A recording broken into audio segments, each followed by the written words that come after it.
நீங்க ஒவ்வொரு நாளும் பயன்படுத்துகின்ற computer, phone, Facebook, YouTube, Insta, Google Maps போன்ற அனைத்தும் இயங்குவதற்கு ஒரு முக்கியமான விஷயம் ஒன்று தேவை. அதுதான் அல்கோரிதம் என்பது. இந்த அல்கோரிதம் என்றால் என்ன?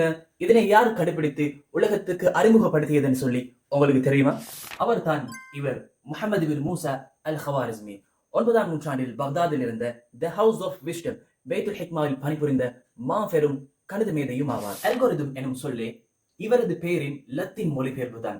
அது மட்டுமல்ல, இவரது கணிதவியல் புத்தகமான அல் ஜெபர்ல இருந்து தான் இன்று மாணவர்கள் கஷ்டப்பட்டு படிக்கும் அல்ஜிப்ராவும் அறிமுகப்படுத்தப்பட்டமை உங்களுக்கு தெரியுமா? அல்ஜிப்ரா, அல்கோரிதம் என்று சொல்லிட்டே போறீங்க.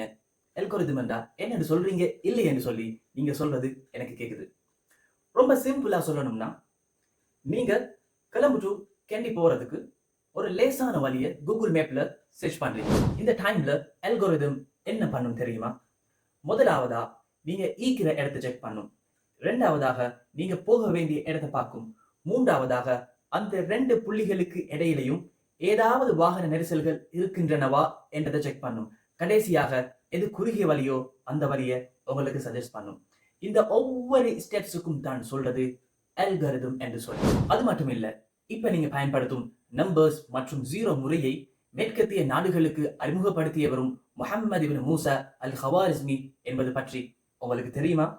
இஸ்லாமிய மாமேதையான இவர் கணித துறையில் மட்டுமல்லாமல் உலக வரைபடத்தை துல்லியமாக வரைவதற்கும் பூமியின் சுற்றளவினை துல்லியமாக கணக்கிடுவதற்கும் உதவி இருக்கிறார் என்ற விஷயம் உங்களுக்கு தெரியுமா?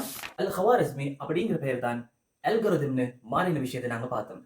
ஒருவேளை நீங்க ஒரு அல்கோரிதமை கண்டுபிடிச்சேன்னு சொன்னா அதுக்கு என்ன பெயரை வைப்பீங்கன்னு சொல்லி கமெண்ட் பண்றதுக்கு மறந்துடவானம்.